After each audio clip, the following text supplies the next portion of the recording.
Can we have a bit of hush, please? Ready for the next session? But I can ask you,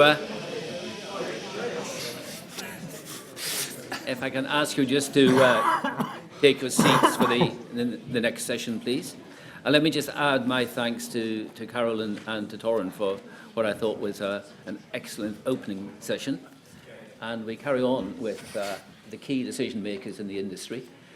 Delighted to welcome Sir David Clementi, Chairman of the BBC, and great VLV supporter, I'm happy to say. And to guide us through this session, we have another distinguished broadcast commentator and journalist, whom we've already heard ask some quite pertinent questions this morning, Ray Snoddy. So over to you, Ray, just to introduce you. Thank you very much, Colin. We've been very lucky today. I think we've had the twin peaks of British public service broadcasting. We've already had one splendid peak, and now we have another in Sir David Clementi, Chairman of the BBC. As you know, former Deputy Governor of the Bank of England, couldn't be better positioned for all of this. He actually did a report essentially recommending the abolition of the BBC Trust and the creation of a unitary BBC board, and then he accepts the job of running such a board in the future. The best thing I can think to say about Sir David Clementi is, while every single day and week that passes, there's some controversy involving the BBC. That's normal. That's how it has always been. But what I've noticed is perhaps not so normal, Sir David, is you've been there for 2.5 years, and there has not yet been a major scandal. I think that's a terrific achievement. By good luck, or whether it's in the ether or not, your speech, I happen to know, could not follow on more naturally from many of the things that Dame Caroline said. And will you please tell these people what you think should be the future of regulation in this country?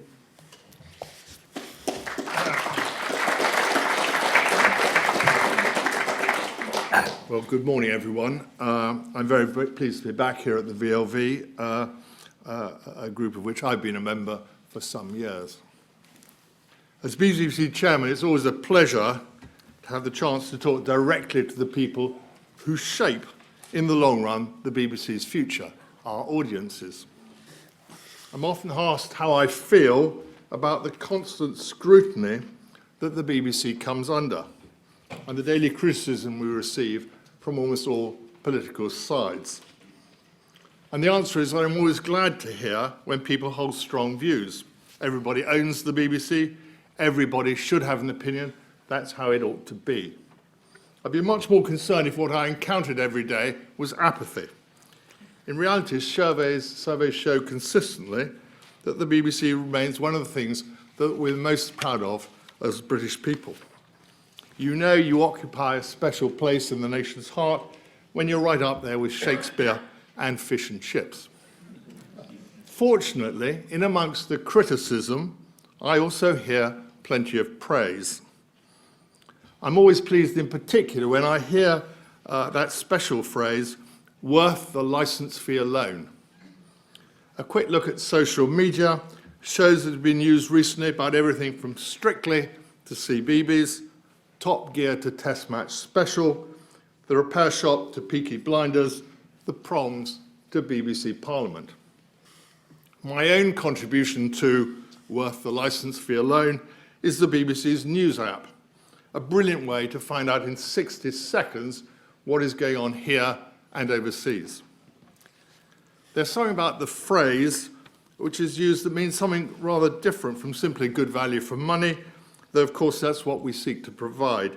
It speaks to the audience recognition that the BBC exists to deliver more. It's used to suggest that with this programme at least, the programme being referred to, we are fulfilling our wider public service mission to inform, educate and entertain. The principle of universality has always underpinned the BBC. It's a service, including local radio, for the whole nation. Everybody pays, everybody gets something in return. That's the starting point from which I want to speak today. It gets to the heart of what the BBC represents for the UK more widely, a universal service designed to bring broad benefits to the whole country. And with the licence fee privilege comes a range of responsibilities that have been reflected quite rightly in the way we are regulated. This morning I want to look at the future. I want to follow on from what Dame Carolyn said about the challenges we face in the area of regulation. I will talk about regulation for the BBC as a universal public service in the global digital age. And then I plan towards the end of my speech to say something about the licence fee and our decision relating to the concession for those who are over 75. So let me start with the BBC's regulatory framework. Today's broadcasting industry does not fit into any economic or regulatory model that can be easily categorised. Indeed, it's now a subset of a much wider media sector. Part of the industry, including the BBC, is highly regulated. Parts are regulated quite lightly. And meanwhile, the most recent entrants into the market, Netflix, Amazon, are not regulated at all. The regulatory environment around the BBC is uneven and to a large extent left over from a linear era. Times have changed, the market around us has evolved beyond all recognition. Many of the harms our regulatory framework grew up to guard against are no longer relevant. The issues it seeks to remedy do not reflect the realities of the global digital age.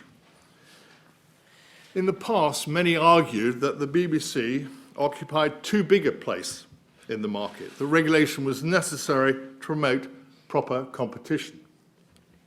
They saw the BBC as the big beast in the jungle from whom all others needed protection.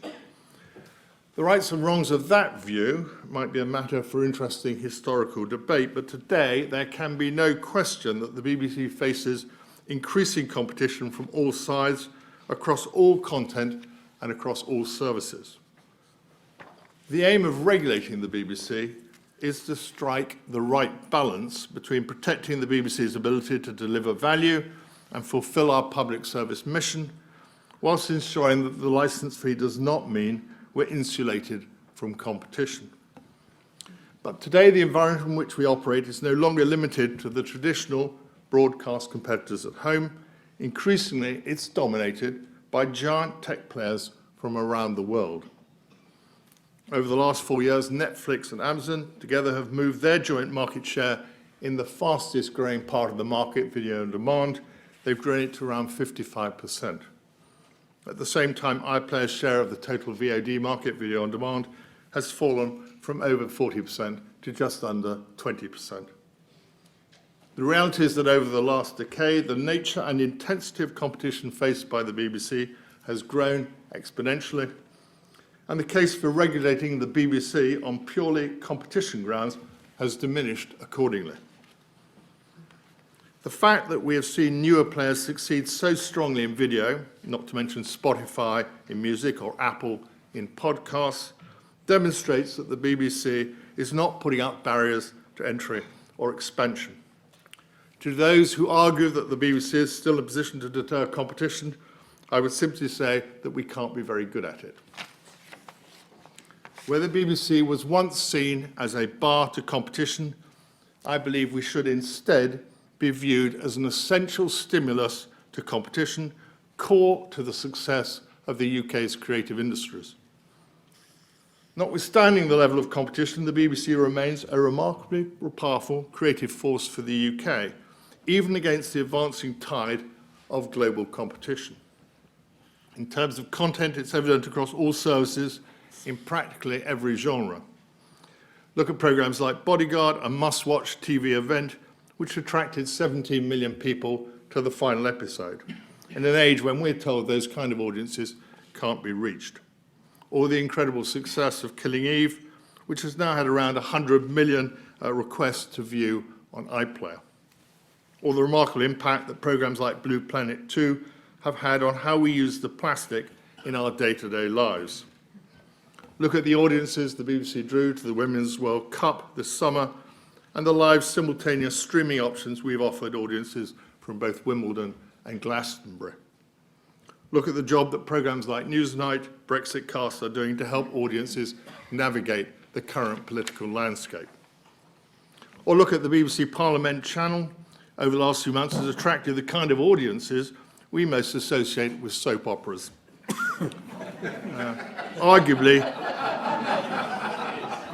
Arguably even more nail-biting drama.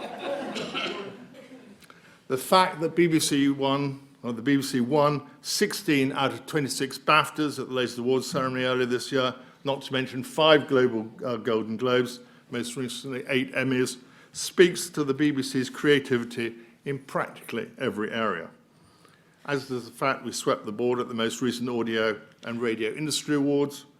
I add to this list the RTS Channel of the Year Award that went to CBeebies, and most recently the Creative Diversity and Networks UK Television Diversity Award, which made us the 29th Broadcaster of the Year. This success is a tribute to the BBC's commitment to innovation and investment in homegrown British content, as well as our commitment to making the BBC a great place to work. Overall, the BBC's presence in radio and on television, in news, drama, documentaries and elsewhere, has acted as a spur to competition, raising the bar, forcing other competitors to raise their own standards. Of course, beyond the direct and indirect commercial value we help generate, there's also the broader economic impact. The knock-on effects of our major investment in Media City in Salford are a good example. Employment in that area in Manchester's media sector tripled in the decade to 2016, significantly ahead of the national average. The number of media businesses in that city tripled as well. We're seeing another example of this kind of impact just now with the new investment we're making in Cardiff. And look at how the commercial sector has responded to astonishing worldwide success of the BBC's Natural History Unit in Bristol and its landmark programmes. It cannot be coincidence that Netflix has chosen Bristol and Bristol-based talent for its own natural history drive. Our mission and public purposes exist to maximise these broader benefits. Our responsibility to reflect and represent the whole of the country in our output, for example, has led most recently to what has become known as the Peaky effect. The programme Peaky Blinders is credited with attracting a record number of tourists to Birmingham, keen to explore the places and stories associated with the show. Poldark is credited with a similar impact on tourist numbers in Cornwall. In short, all the evidence today is that the BBC acts as a positive competitive force for the UK's television and radio sector and makes a far-reaching economic contribution. Against this background, I believe that the tremendous shifts in the marketplace need to be accompanied by a significant shift in the way in which we think about the role of broadcast regulation. A few weeks ago, the former Director General of the BBC, Mark Thompson, gave a speech in which he talked about an efficient governmental and regulatory environment which has sought to stymie or limit digital transformation and innovation by the BBC as much as possible. Those were very strong words by him, but they raise an important issue about the role of policymakers. Mark Thompson reminded his audience, and Carolyn alluded to it a little while ago, of how the authorities blocked the original plan for a streaming service developed by UK PSBs. We knew it as Project Kangaroo. Of course, the net effect of that adverse decision by the authorities was to hand a giant lead to the American streamers. No wonder Reed Hastings, the CEO of Netflix, said at a European broadcasting conference earlier this year that the regulatory authorities had been the best protector of Netflix in the world, because the British regulator said that the BBC and some of their peers could not get together to form a joint venture in the internet. The changes that the BBC is now introducing to iPlayer offer a more recent example of involvement by the regulators. Our iPlayer plans represented some important but straightforward updates to bring our service more into line with what the rest of the market was already doing. More box sets, more content, available for longer. All things that our audiences have been telling us constantly that they wanted. Ofcom decided that these changes, intended to making our offering more competitive and to catch up, might have an adverse effect on the market. The resulting regulatory process, delayed our reforms by 12 months, a period during which the market share of the big American players continued to soar. And it's a sign of how quickly you can fall behind in the market that in that 12-month period, the big tech companies were able to update their own platforms without regulation on a weekly basis. But I'm pleased we can now point to an iPlayer strategy that is starting to deliver. In the space of the last year, iPlayer's reach to young audiences is up by around 20%. Making programs available for 12 months is what today's audience want and expect, and we've moved strongly in that direction. In my view, and I think it's probably Ofcom's view as well, the real issue here is that we currently have linear regulation set by the Charter in a digital age. The shift in mindset that I'm calling for is one that will better reflect the new realities and allow us to keep pace with the online world. It should move us away from a presumption that the BBC intervention will come with negative consequences, and towards a presumption that will act as a public good. And I'm calling for a change in regulatory emphasis to recognise that. When I spoke earlier this year in a speech to the Oxford Media Convention, I raised 4 central questions concerning the future of the BBC's regulatory arrangement in a fast-moving digital world. And allow me to return to each of these in turn. First, how should we define the presence of the BBC in the marketplace? We are concerned that the regulatory authorities do not place enough emphasis on the context in which the BBC, together with other PSBs and smaller players, the way in which we compete. In regulating the BBC, it is absolutely right to worry about our effect on smaller players, but it's equally important that regulators don't take too narrow a view of the competitive landscape. It will not serve Britain well to protect competition between the BBC and other UK players whilst ignoring the wider effects that competition from global players is having. I should say I very much enjoyed hearing what Caroline had to say earlier, and I'm delighted that we are now working together on BrickBox. We know that the only way for UK PSBs to deliver distinctive British content that supports the British economy is to compete and respond to the competition we face from global giants. Regulation needs to set the right incentives to foster investment and innovation, and we're not convinced that the current regulatory framework always allows the right balance to be struck. The risk in getting the balance wrong is that high-quality British content will inevitably suffer, and that the UK market will become dominated by global players who will then no longer need to invest in local content to compete. The second question, at what point should the regulator exercise his step-in powers? The BBC board accepts that step-in powers should be part of any good regulatory process. In the past, the balance of opinion has favoured a system where regulators may step in and call time out where there is a hypothetical possibility that a BBC action might cause problems. Increasingly, our view in a dynamic marketplace is that step-in powers should be used when there is actual evidence of harm, rather than simply on the basis of a hypothetical possibility. We regard this as a second area where further analysis needs to be undertaken to determine how best to maximise public value. The third question is, what can we do to increase the speed of the regulatory process? Even in circumstances where regulatory powers might be legitimately exercised, there is an important question about pace. The Charter and Agreement set time limits for Ofcom. Currently, they're allowed nearly 8 months to consider changes. These timing issues were put starkly in the House of Lords Select Committee report. Caroline referred to it. It was published on the 5th of November, where it stated that the BBC needs to have the power to innovate at speed without undue regulatory burdens, or it risks becoming a minor player in the face of dynamic, well-resourced global players. So the current timing limits look to us completely out of date. They need to be looked at again in the light of the pace that our competitors are able to move. Fourth and finally, are the government and Ofcom doing enough to strengthen the PSB ecology for consumers?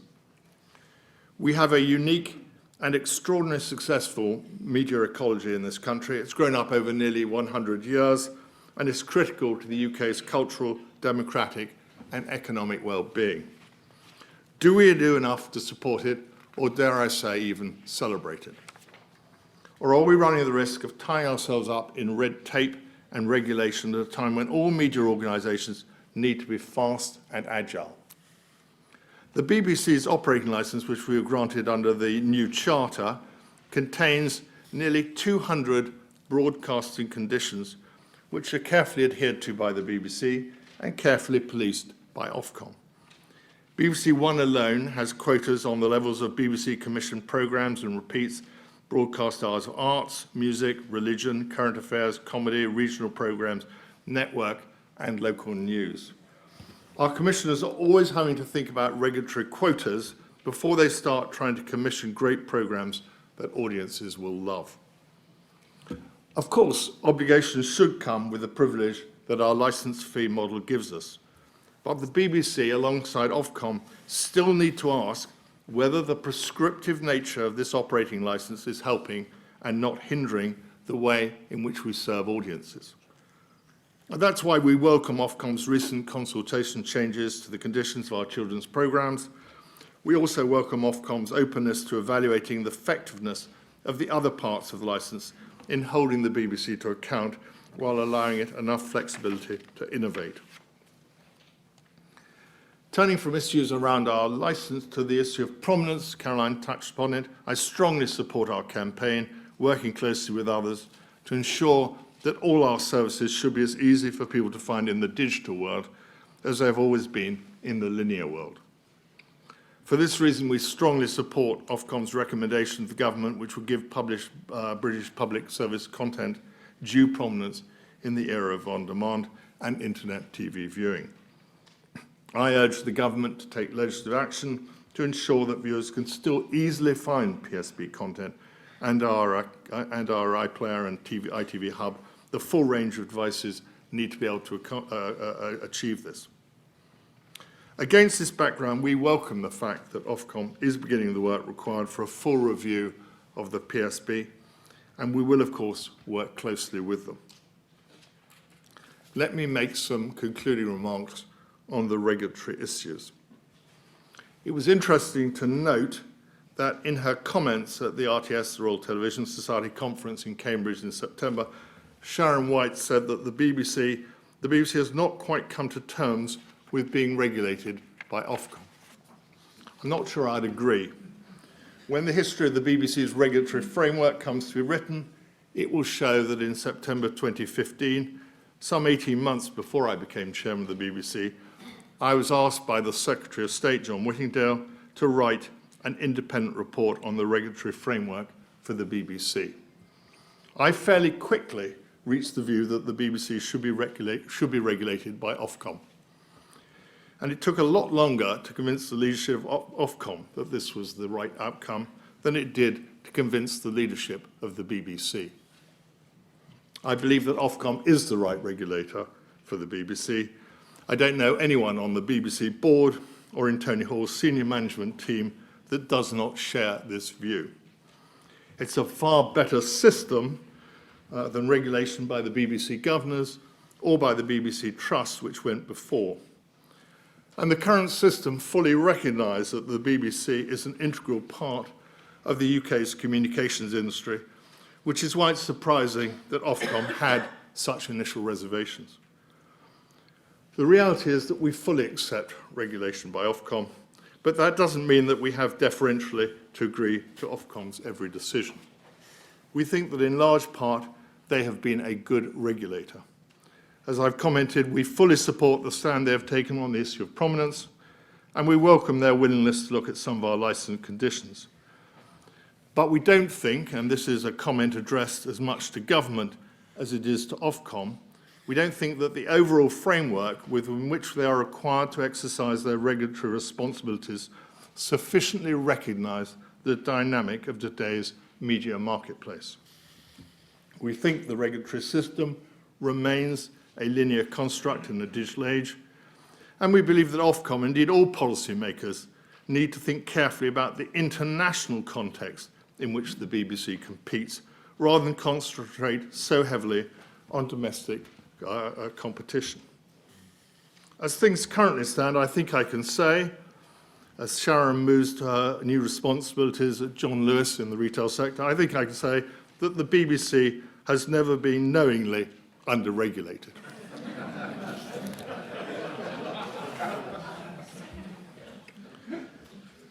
Let me now turn to the other issues I want to cover this morning. Our decision in respect of the licence fee for those over the age of 75. Under the settlement between the government and the BBC in 2015, it was agreed that the corporation would take over the responsibility for determining the policy for over 75s and then funding that policy. That agreement gave the BBC a number of important things, a new 11-year charter and some financial benefits. There was no agreement nor any expectation that the BBC would simply copy HMG's concession. Indeed, the financial benefits to the BBC from the 2015 agreement, amounting to some 200 million per annum, came nowhere close to paying for the full cost of the concession for all over 75s, estimated at 750 million and amounting and rising to over 1 billion over the next decade. John Whittingdale, the then Secretary of State, said at that time that reform of the over 75s concession would be very much on the table. And this was confirmed by Ed Vaizey, a minister in the department at the time. Part of the agreement was that, quite rightly, the BBC would have to carry out a full public consultation before determining the policy. That took place between November 2018 and February of this year. It was a major exercise, and the BBC received over 190,000 responses from members of the public and from stakeholders, including, of course, the VLV. We announced our decision in June of this year. Any household with someone over 75 in receipt of pension credit would be eligible for a free TV licence funded by the BBC at a cost, we estimate, of around £250 million. We think the decision is fair to those over 75 who most need our help, and fair to all our audiences, amongst whom there was no support for the very significant cut in BBC services. It would have included BBC Two, BBC Four, Radio 5 Live, Radio 5 Live Extra, the Scotland Channel, the News Channel, and some local radio stations. No appetite at all for these sorts of cuts that would have been required if the concession had been extended to all.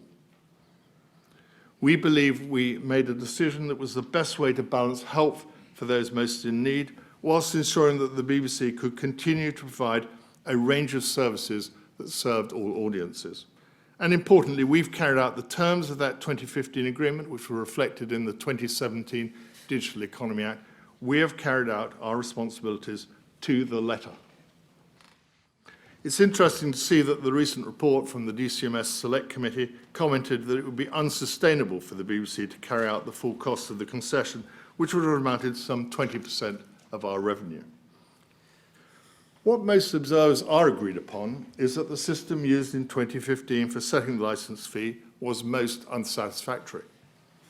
The negotiation was done over a few days by a government in a hurry, with little input from the BBC and none at all from our audiences. The VLV and others have suggested ways in which the future licence fee should be set. In the end, we need a much more transparent process. We've made clear our view that it must involve public consultation. As I said earlier, we're here to serve our audiences. Some have taken the opportunity of the inadequate historic process for setting the licence fee to attack the principle of the licence fee itself and to propose instead a subscription model. Any discussion of this needs to bear in mind that the current licence fee system is fixed under the Royal Charter until 2027. More fundamentally, there are issues with any subscription model.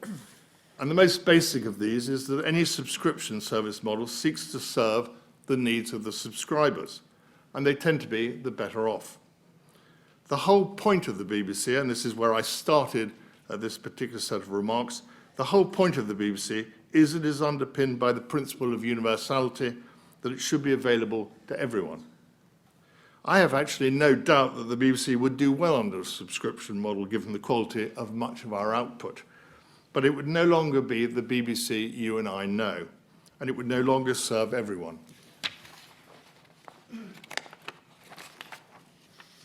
Those who advocate such a model must be realistic and recognise that the public service broadcasting principle of universality would be lost.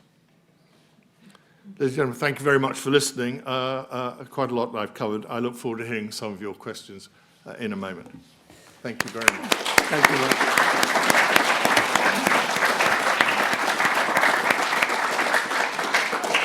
Lord. So, David, you echoed Dame Carolyn in calling for rapid changes, the need for speed and a different form of regulation. Isn't the danger you face that a new Secretary of State, the next of many across the many years, will simply set up an inquiry to be chaired by, say, Sir David Clementi or someone like him, but if you weren't otherwise occupied, and that 2 or 3 years will go by before any action is taken at all? Isn't that the real danger? Well, it must be possible. One might hope they would appoint Lord Gilbert to do it. Well, you heard it here first. What a good idea. Lord Gilbert and his House of Lords committee have recently written a very good report on PSB. We agree with a great deal of it. He argues strongly for the need for change, speed. He talks about the need for prominence, that it should be as easy to find the BBC and BBC iPlayer on any digital platform as it is if you just switched on your own television onto a terrestrial station. It needs to be there on the homepage with absolute prominence relative to others because of the responsibilities we cover. There are a number of these changes which Lord Gilbert's report deals with, which I have spoken about in my speech, which we think the government should tackle. And the PSB review that the Ofcom is about to do, they've covered a lot of it in the past, but they will go back over the ground, I think will provide the necessary sort of independent view of what is appropriate in the current fast-moving media world. So I don't think they need to set up another committee. They can read Lord Gilbert's report, and they should look very carefully at what conclusions Ofcom reaches. Okay. On your other main topic, the previous Prime Minister and the current one have both said the BBC has got plenty of money and they expect the BBC to continue the concession of free licence for everyone over 75. Do you expect a difficult political struggle post-election to keep the right you were actually given by previous politicians? Well, let us see what each party writes in its manifesto. Let us see the outcome of the political process. I just re-emphasise, we have followed the existing law set out in the Digital Economy Act to the letter. We set out in a very clear way what we can afford and what we've done, which is to help those who most need help. Let's remember, those who are over 75 on pension credit will be those who are the least well off in society, the least capable to change their financial circumstances, and probably the most affected by social isolation, for which these are the group for whom radio and television is a very important companion. So we have sought to help those who most need help. We think we've argued clearly why we can't afford more, and that the cost of rolling it out to everybody would be the cuts in services that I outlined, and there is no appetite for those either over 75 or below 75 for that level of cut. So we have set out our position very clearly. Let us see where the political process gets. We can all be wise after the event. Some people warned of the dangers at the time. Do you think Lord Hull made a basic strategic error in accepting this responsibility, albeit only from the year 2020? A previous chairman of the BBC Trust and many of his members threatened to resign when this came up the previous time, and the government backed down. There was no threat of resignation, as I understand it, this time round. Was it a strategic error to accept this obligation, albeit one a few years pushed into the future? I think that the deal needs to be seen in the context of the time. 2015, the Conservatives had just won the last election, had for the first time able to form a majority government relative to the coalition which preceded it. I think I wasn't there, but I've spoken to a lot of people who were there. I don't think Lord Hall was given any option. Yes, that may indeed have been true. Now, what I propose to do is initially... What do you mean no option? You had the option of threatening to resign as well. Was that a plausible threat? Would it have been a plausible threat? I can't say. I wasn't there at the time. I have spoken, as I say, to those who were. Would that have made any difference? Having just won the election, I think the Chancellor at the time and the Prime Minister were quite clear what they intended to achieve.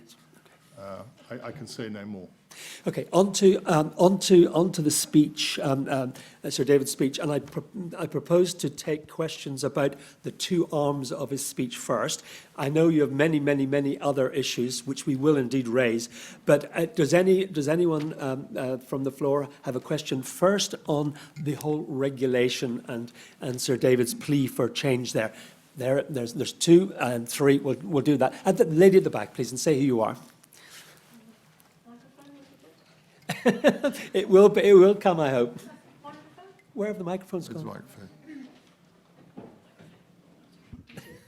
Margaret McCaskill, Professor Emeritus, Information Studies.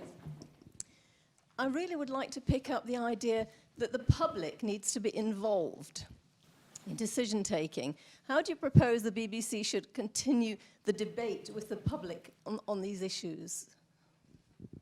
Well, during the course of the consultation on the Oversight 5, we did ask people for many views, and some of them some direct questions about how it should be paid for, but we also got a lot of views about content and what the BBC should be doing. We will continue to consult with the public in our normal engagement sessions. I think our plea is particularly around the next licence fee, that there must be a proper debate with the public. So that would involve at a minimum a consultation paper with some of the options on which audiences should be permitted to express their views. The 2015, which you referred to, was essentially done behind closed doors by government. Threatening telephone calls, I understand, from people who should know better. But, it was done in a hurry, and the price of not accepting was made fairly clear to the BBC. But that's slightly disregarded as done. Where are we going forward? And I want to make sure, and the board is absolutely committed to this, we said so publicly, personally very committed to a proper consultation around the next licence fee. Yes. Thank you. Adam Sherwin from the iPaper. Can you confirm that, like ITV, the BBC has paid the smart TV manufacturers and Amazon to ensure prominence for the BBC apps on those television sets, and how much have you paid? I don't think we've paid or allowed to pay. I mean, I will absolutely check that with you after. I don't think we've paid. This is part of our problem. I thought Caroline actually said that she couldn't pay either. I thought that's what she said, that actually many other papers or many other players do pay. They pay television manufacturers to ensure they get proper provenance. I heard Caroline say that she wasn't allowed to. And their concern was that they were actually trying to get some of our advertising. Yeah, I'm practically sure that is, we are in the same position. I do not believe that we pay. Amazon for prominence? No, we don't. I don't think we're allowed to. I think she's making the point that other people have to pay or could pay. Yeah, I must admit I didn't actually hear that myself. There's yes, there.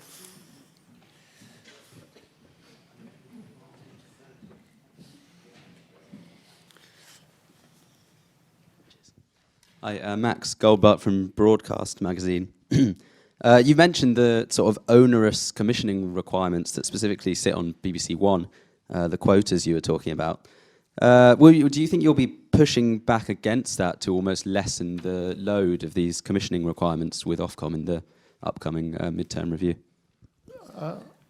I think the original licence was very heavily dictated by the DCMS at the time it was issued.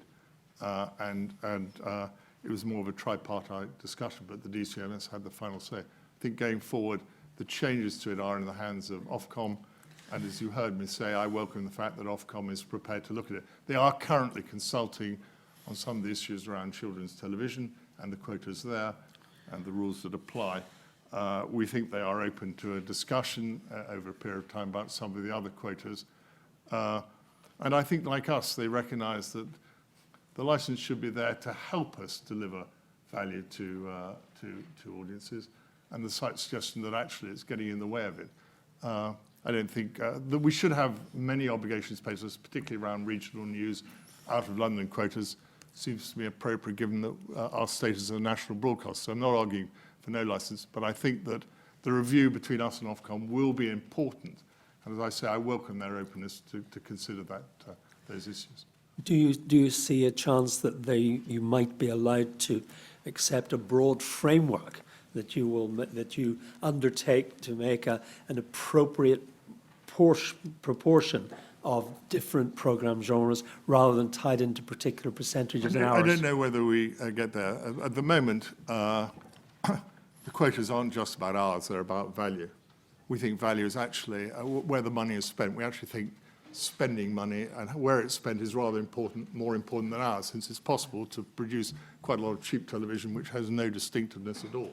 What we're all about is distinctive programming, so we think that quotas related to value are more important than ours, but at the moment the licence covers both. These are the sort of issues we want to explore with Ofcom. I don't think we'll ever get to a position where we're just sort of left to our own devices, and I'm not sure that's appropriate. I think we are, many of the obligations we would want to do even if they weren't there. The out-of-London quota, we think we're a much stronger broadcaster from having a large number of people in Salford, from having a large number of people in Bristol, a large number of people in Cardiff, a large number of people in Birmingham, a large number of people in north of the border, particularly in Glasgow. We're a better broadcaster for those places.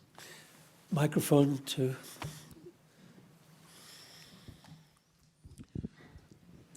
Simon Albury, Campaign for Broadcasting Equality. I have another question about the operating licence.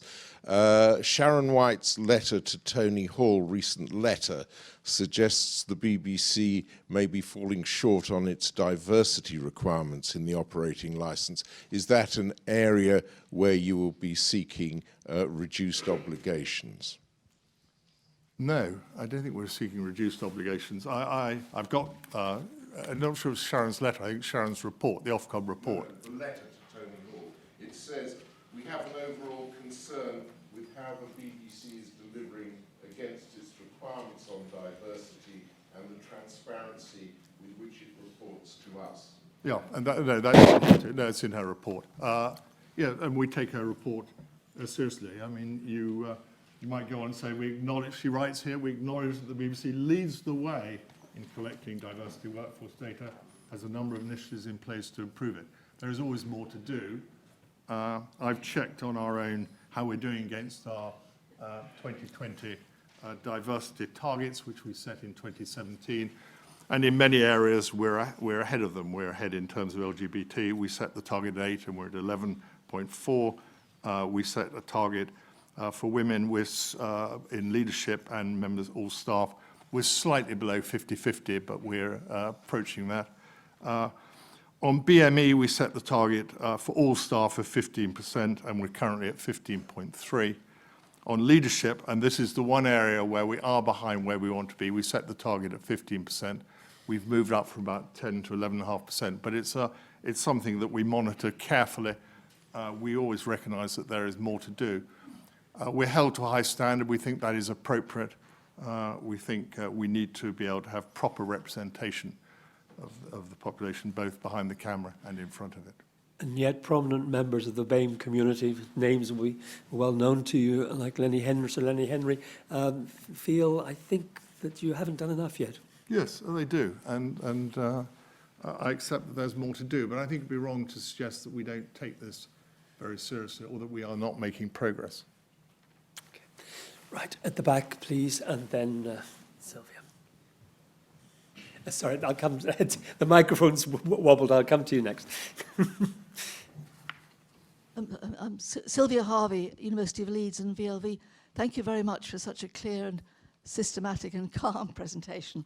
clearly being on the bridge in an extremely heavy storm, perhaps the heaviest storm that British broadcasting has faced in its history, is important to be calm. Thank you for that. What I want to ask, though, is about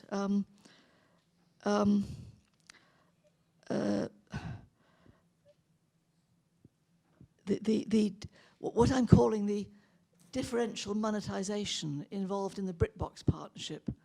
It strikes me as extraordinary, and I think probably benign, although I'm not sure, that whereas the BBC is taking a 12-month window on monetization, ITV has agreed to enter a partnership where it's able to take a 1-month limit on monetization. That strikes me as being a most unusual kind of partnership, and I think on balance it's to be applauded. But I wondered if you'd be willing to comment on that in any way. Does that make sense? Well, yes, and Carolyn was open about the differences. She's in a different economic model from us. We have to deliver value to our license fee payers. Very old box sets, as you know, you used to have to go out and buy them, and you bought Yes Minister in the shops and binged on that. Now you'll be able to binge on Yes Minister at BritBox. But the license fee, Tony Hall has been very clear, the license fee buys you the linear channels that we offer and iPlayer available for 12 months. That's what our audiences have been telling us they want. Sure, they will go back and look at some other stuff, but they recognise it's reasonable to pay for that in the way, as I say, they used to pay for the old box sets. License fee, linear television, and iPlayer for 12 months. I understand, sorry. No, I understand, Sir David and Charlie, where you're coming from and the reason why you did it, but doesn't that make you sort of semi-detached partners in BritBox to some extent? And is there a financial settlement where the BBC gets less for, in a way, contributing less over that first 12 months? I think it's a carefully worked agreement with ITV. Other partners will come in. As I say, our economic model is different from ITV. We need to demonstrate proper value to licence fees, and that is our proposition to our audience. Okay. And at the back. Sophie Chalk, VLV member. I feel I have to say something because it's World Children's Day today, and I feel that Newsround, I have to raise that point now, really to say, is this the canary in the mine? Is this the first of many cuts we're going to see as a result of the government forcing the BBC to take on the over 75s, the cost of the over 75s licences? And secondly, will you commit to ensuring prominence for the Newsround bulletin in your online offering? Because there's a serendipity in news, and there's a risk with news apps and online news of chasing clicks rather than introducing children to stories they may not know they're interested in, which they might come across in a bulletin. And it seems important to me the BBC maintains its output for children in news, especially, since that's one of its most laudable public services to children. David? Well, Newsround is an important programme for children, but I observe regularly that it fosters quite a lot of admiration from older audiences too. The Newsround bulletin will continue to be available in the same form it's always been.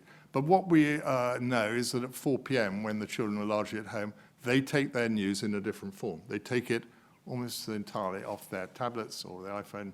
Don't need to tell that. Watch the children on their way home from school, in buses, etc. They're all operating on their devices. They are not going home and turning on their televisions. They're going home and continue to look at their iPads and devices. So the new Newsround for that 4 p.m. slot will be directed towards making something available to children which is appropriate to the devices on which they watch it. We cannot continue to serve and support every functionality that we've ever offered. We think this is an appropriate thing to do. By the way, it's not actually a cost-saving mechanism. It's more designed to actually reflect the way in which your children, my grandchildren, are actually listening and taking in the news. I can confirm that my grandchildren know more about finding things on Netflix than I do.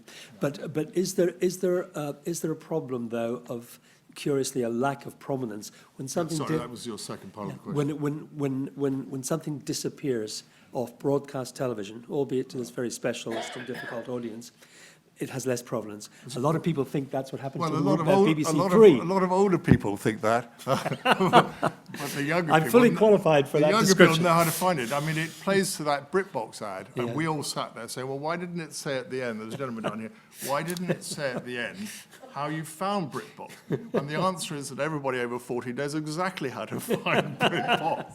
It's the rest of us that need to be told which, you go here and you click here and you No, do but that. I do take that the children's market is a specialist It's a market. very- but, they're but intuitive the, about this thing. the disappearance of BBC Three online, I think It's not disappeared online. It is online. Sorry, disappeared as a broadcast channel, I apologise, online, and only online. The research has shown that it's much less visible as a result.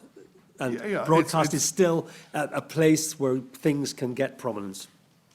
It's less visible to those of us who grew up in a linear terrestrial world. For those who are on iPlayer, and iPlayer is very much at the heart of the BBC's future strategy. Once you go there, there's a whole carousel given over to BBC Three, and I'd encourage you to go there, because for even those of us who are over 34, there's some wonderful comedy, there's some wonderful stuff. You may even enjoy RuPaul. Anybody here watch RuPaul? I've been watching RuPaul. Yeah, good, yeah. Look, it's aimed at a younger audience, but good. I advise you to watch at least one episode of RuPaul. You might want to watch the whole lot, but your children and grandchildren are watching it. So I encourage you to go onto iPlayer and find it. It's on the BBC Three carousel. Yeah. First of all, the front, and then the two rows, the one row behind, and then over there. Yeah, thank you. Paul Revoir, Daily Mail. I just wanted to ask, could you see a situation where if government committed to putting more money in to fund over 75s, that you would match it or increase the 250 million that you've said you will put forward for it? We have made our decision and explained it as clearly as we could in the decision document we put out in June. In that document, we made clear that while we would pay for those who were over 75 on a pension credit, it was open to the government, of course, to either take back the policy or to actually carry out the difference. It's still open to them to do that. Nothing we have done would prevent that. We have made clear that our decision has been based on what we see as weighing up the interests of those over 75 against the interest of all our audiences who would suffer if we ourselves pay for it. That is the basis of the decision we have put. Could you see yourself going further if the government did say it would put some... Look, I think let us see where governments get to. I think that we have reached a very sensible decision. And while we have an obligation to those who are over 75, let's be clear, we have a huge obligation to those who are under 75.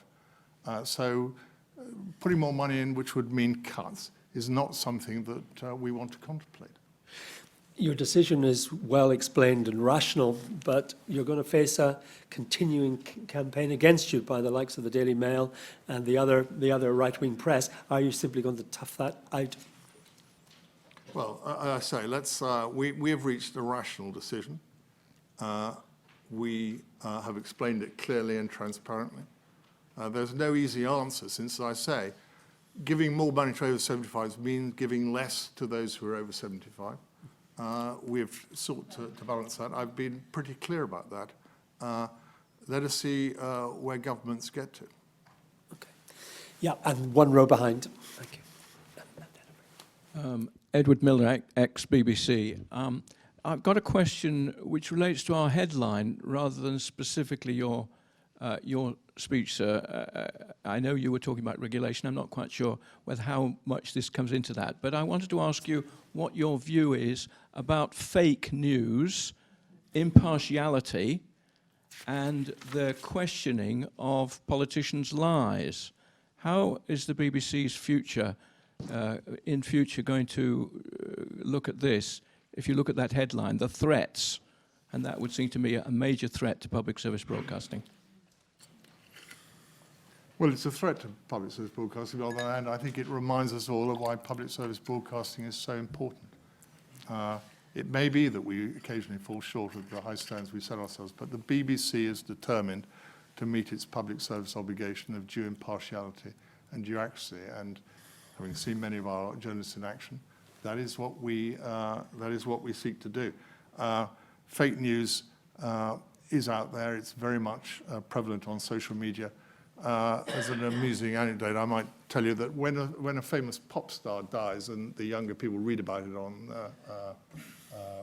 social media, there's a spike in the hits on the BBC News to see whether it's true or not. The younger generation know that much of what they read may not be true. It doesn't stop them using Facebook, YouTube as in many areas, their primary source of news. But they are, the BBC by those people, although they may use it less, is nevertheless highly valued since they know we are seeking, we may be a little bit slow sometimes, but we are seeking, given our public service responsibility, to provide news in an accurate way. So we are checking facts twice, that sort of thing, which other broadcasters don't do. That's on fake news. On impartiality, it follows. We're seeking to meet that target. We think it's very important. We think it's actually at the heart of what the BBC is. If we lose that responsibility, even if it were taken away from us under legislation, we believe that that is actually at the heart of what the BBC seeks to do. So as regards your third bit, which is about lies, etc., I encourage you to go and look at the BBC's reality check. We try hard to actually seek to provide for people what the truth is. When people make claims about what something would cost, what their program of investment would mean, go to reality check. Many of the key questions people are asking are actually answered there in as factual way as they can be. Thank you. And a microphone here, please. Adrian Pickering, long-time VLV member. In that 2015 discussion where budgetary matters came to a head, one of the other things that was in discussion was the funding of the World Service. I just wondered, that was a slippery slope, which I was very sad to see. I know there's been some recovery in that situation, but considering, strictly speaking, and this was enforced by the BBC for a long time, that it wasn't a service aimed at licence payers, and that the answer always was that there was a contribution from government that funded it. Are we going to go back to that situation in order to mitigate the bottom line problem? The current situation is that from the licence fee, this was actually part of the 2010 agreement. Yes, it was. Yes. Not the Tony Hall agreement. This is tied to Mark Thompson agreed that the BBC would, out of the licence fee, and it's not a well-known fact, but out of the licence fee, which is one of the reasons people say we've got a lot of money, we have a lot of responsibilities, and one of them is to fund large parts of the World Service. Out of the licence fee, we pay £240 million each year to fund the World Service. Now, the reason it slightly confuses people's minds is that over the last 2 years, the Foreign Office, who are very supportive of the World Service, think it does a good job, and that it provides a degree of soft power for the UK, agreed that they would pay for an extra amount of funding, another 80 million or so, on top of the 240 which comes out of the licence fee. So the current World Service is largely funded out of the licence fee, but has a top-up from the FCO, which has allowed us to move into a number of other languages. We're now, if you'll follow India at all, we're actually broadcasting in 7 languages. And at one point I could name them all, but don't ask me to do that now. They did. I mean, historically, they paid for it as part of the 2010 agreement, rightly or wrongly. But there was one plus of the whole thing. The BBC got editorial control and therefore could no longer face the criticism from right-wing regimes around the world that it was just a government service and not independent. No, it's an independent service, and it doesn't endear ourselves to some of the territories in which we broadcast, since in our World Service we seek to follow the same principles of impartiality and accuracy that is reflected in our UK service. As I say, not all governments are very happy about that, but we think that the new World Service, the large one, following some additional contribution from the FCO, is doing first-rate journalism, particularly in Africa. First of all, over here, and then as a former employee of the Times, I ought to give the reporter from the Times the go that he wants. But here first. Sorry. Yeah, thank you. Thank you. Andrew Towsig, formerly of the BBC, member of Voice of the Listener and Viewer. Can I just, first of all, commend what you had to say? It was very interesting. Could I ask one further question? I mean, is it the case that in the context of the present situation, you would support an extra element of a contribution to what the World Service is doing? And just to go back to the general point that you're making, is it the case that we need a further element of impartiality in terms of the fact that the BBC and ITV should really have third-party representation in many of the discussions that are going on? In other words, would you like to see some change in what's being done by the political parties, that two of them dominate the present political scene? So I'm not quite sure the second part of the question. No, I think you better make it a little, Yes, Not little quite clearer. sure. Since No, we're not about to intervene in that in fact you would like to see one of the other parties taking part in the political discussions. Sorry, is it the Lib Dems exclusion from the debate you're talking about? It could be the Scottish Nationalists. It could be any of them. But what I'm saying is we seem to have a real two-party debate, excluding the possibility of those who believe, for example, in Britain staying in the European Union. Well, it's easier for me to answer the first part of your question than the second, which is largely an editorial matter and would probably be better addressed to Carolyn, who ran last night's debate. But also, as I saw, I gave prominence to many of the other political leaders at the 10 o'clock news. So, but the first part is easier for me to answer. Well, we would welcome extra contribution to the World Service. We think it's an important differentiator for UK PLC at a time when we want to increase our soft power around the world. Our additional investments in the Far East and in the Indian continent and in Africa are making a difference. But I think we have made clear to the government of the FCO that we would like to see the World Service increase, but that any further monies would have to come from them and not from the BBC. We do not think that it's right that more than 240 million, which is the current arrangement, should come from the licence fee itself. So there's the answer. We would like to see the World Service increased in size, but we are not going to see a UK licence payers penalised for that. On the second, I've nothing much I can say. It's an editorial matter. It's our job to make sure all the political parties have their chance to make their case to the electorate. Anyone? Yes. Thank you. Kurka Potong, UCL again. So, it's 3 questions. One is to do with prominence. Would it be feasible to extend and adapt the must-carry obligation to platforms, so that the must-carry obligation. Must-carry Oh, the obligation. must-carry, Yeah. sorry. Yes, to extend that and adapt that to platforms in order to ensure prominence. What's the feasibility on that one? Second question has to do with accessibility for disabled people. So it emerged in one of my research that people with hearing loss raised a point that they don't get subtitles and BSL on on-demand content from PSB. And the third point has to do with accuracy and impartiality in relations to emerging technologies like the use of artificial intelligence in the newsroom and the risks associated with artificial intelligence, such as deepfake, and how that affects the accuracy. And so what's the policy and practices around that? Thank you. Quite a lot to do with there, Sir David. I'm glad you're writing them down. I wrote them down. The first is about prominence and must-carry. I think must-carry would be an absolute minimum. Not just must-carry, you need to be able to find it. Really on the home page, in the first click, we want to make sure that the BBC linear programs and iPlayer are there. You can find them on many platforms, but you may have to go through 5 clicks to find it.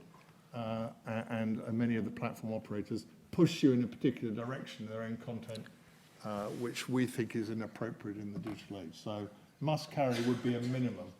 We're actually concerned with the issues of prominence and ease of finding it and accessibility.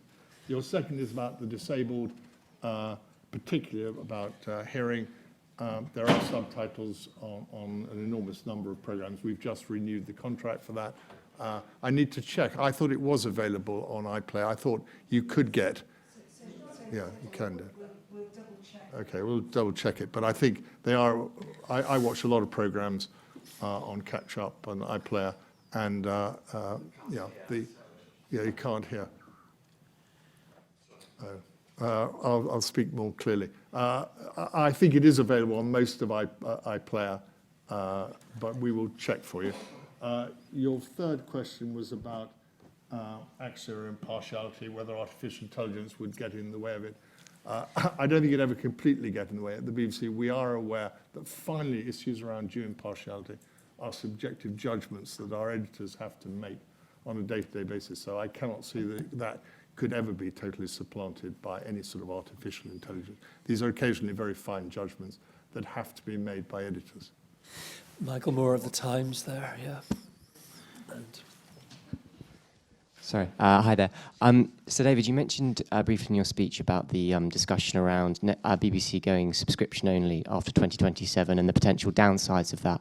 Is the BBC doing any early planning about what a subscription BBC might look like and which services would be prioritised or might be at risk if it was a Netflix-style payment system? Well, we've obviously done some work on subscription services, otherwise we wouldn't be in BritBox. So that's the plain answer to your question. The new charter allows us to do it. But we're clear that certainly for the time being, our main proposal to our consumers through, as I've explained, through our terrestrial channels, linear channels, and on iPlayer will be covered by the license fee.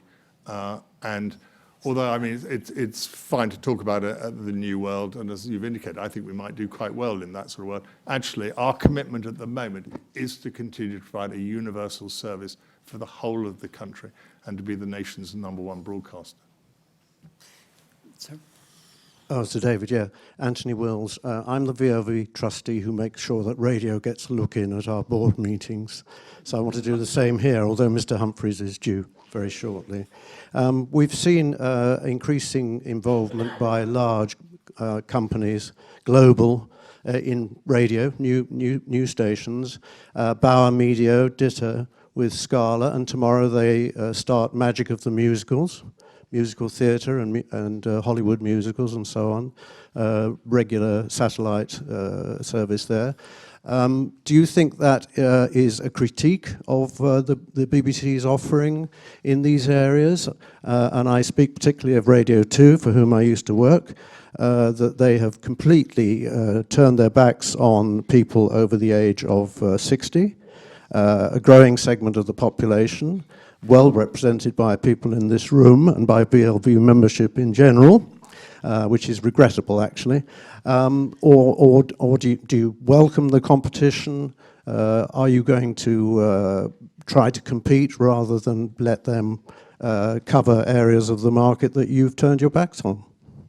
Well, I don't accept that we've turned our backs on it.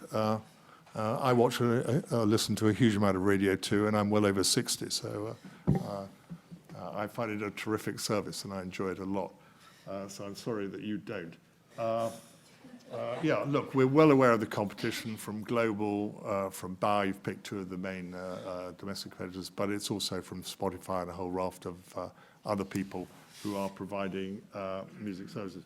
Our response has been, in part, the addition of 1 or 2 new stations, but we're certainly considering whether competitively we should introduce new stations. There is a regulatory bar that we have to get over there, and that is not straightforward.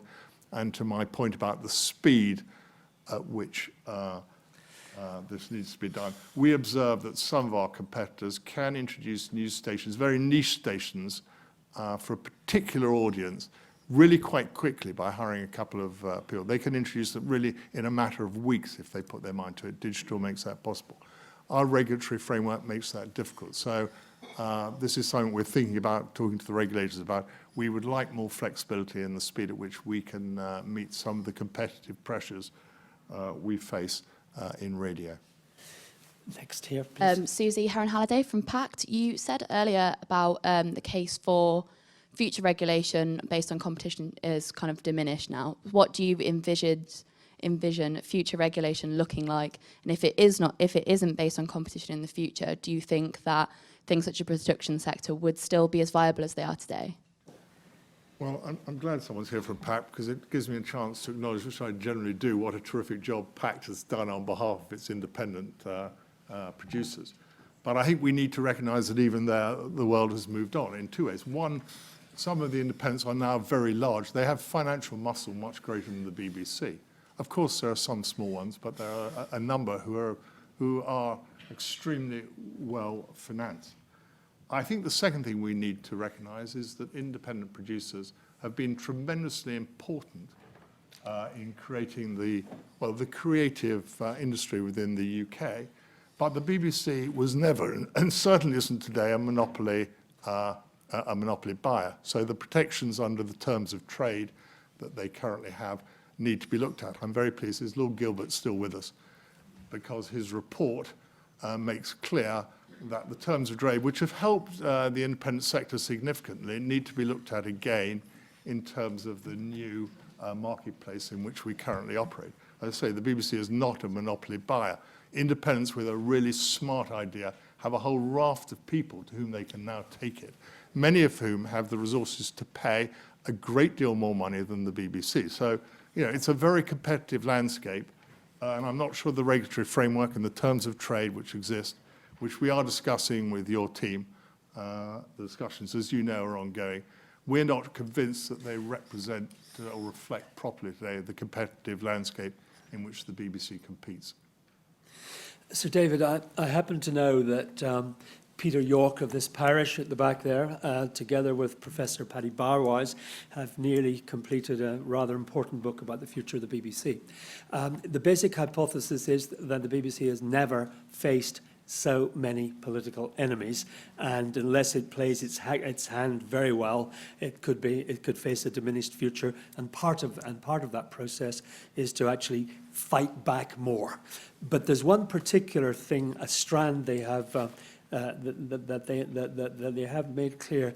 The BBC is often attacked from the right and often attacked from the left, but perhaps for the first time, there's critics from the centre, traditional friends of the BBC.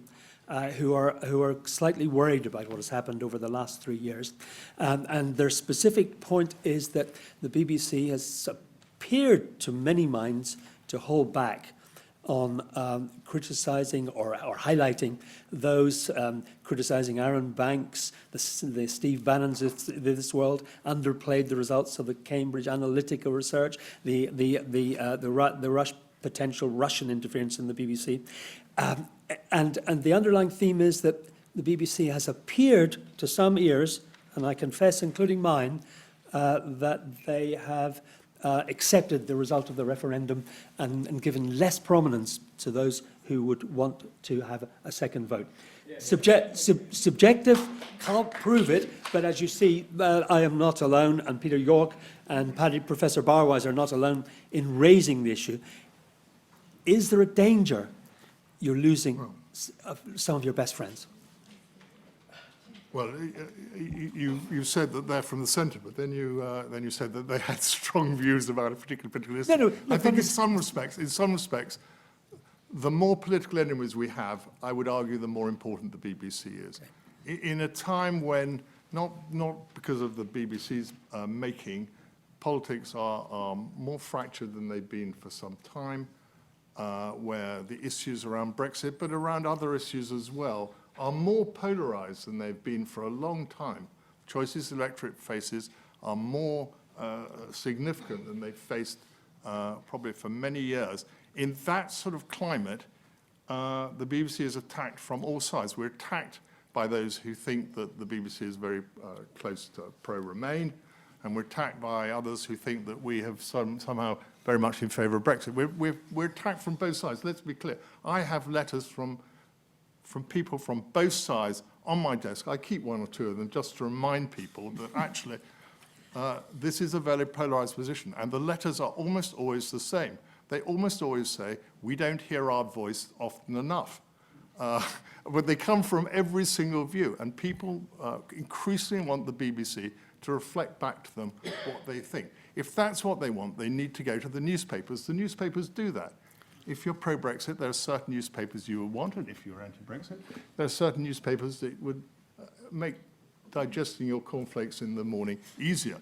But the BBC isn't in that business. We are not going to take sides on the debate, and we haven't done, and I think that our Brexit coverage, which has been led by Laura Kusenberg and Kathy Adler, has been, I think, outstanding in trying to put the arguments in front of people, and in particular, to a point raised here, not necessarily to reach the conclusion ourselves, but to put the listener in a position where he or she can make a decision for themselves. That, I think, is what the BBC is there for. I know a number of people will not agree, but when they ask themselves, the complaint is, I don't hear my views often enough, but it comes from every shade of opinion. Okay, well, looks this will probably have to be the last question. Thank you for that. Excuse me, I don't think you've answered what Raymond said. The point, surely, that makes people so annoyed is all we hear is opinion. And what we're short of from the BBC, I feel, and I said this to the Director General 3 years ago after the referendum, was information. Lots of people have all sorts of opinions, but when you actually ask them on what basis that opinion has been made, there's a lacuna. And I personally feel that the BBC is short on informing us about the information we need in order to make our mind up or to argue our case. Well, I'm sorry you think that. I mean, we go to great lengths to try to inform. Many of our programs are very informative. We allow individuals to reach their own conclusions. I mean, our news broadcasts try to inform people about what is being said in Europe and why, what is being said in the House of Commons and why. And I think we are also, as I said earlier in my answers, totally committed to reality check, which tries to reduce the arguments from politicians down to the basic facts. Have you used the service much yourself? A little, yes. Yeah. Well, I encourage you to use it more. I mean, it has a lot of very good stuff on it. If you're interested in information, there's plenty of it on the BBC app. Well, I'm not sure. I was drawing on the draft of what I think is a very good book on the BBC, and my basic question, I wasn't alleging there was too much opinion. I was simply asking, are you even just a little bit worried that traditional friends of the BBC are saying, hold on a minute, we don't like what we're hearing? That's something that's never. Like that's something that's never Aren't we here in part to tell people what does George Orwell say in that bit outside the BBC? You know, if the BBC stands for anything, it's telling people things they might not want to hear, making them think about it, and that is the nature of public service broadcasting. Really parroting back to people. This is a really important debate, and I will not have satisfied everybody here, but I think we need to recognise that the polarisation around our politics at the moment, around Brexit, but around other issues, nationalisation, etc., this is a more divisive election than we've had for some time, and we will not find it easy to steer the middle path, which we are determined to do, to make sure that all the voices are heard and to allow the electorate to reach their own decision. On that high note, all I can do is thank Sir David Clementi on behalf of... Thank you very much.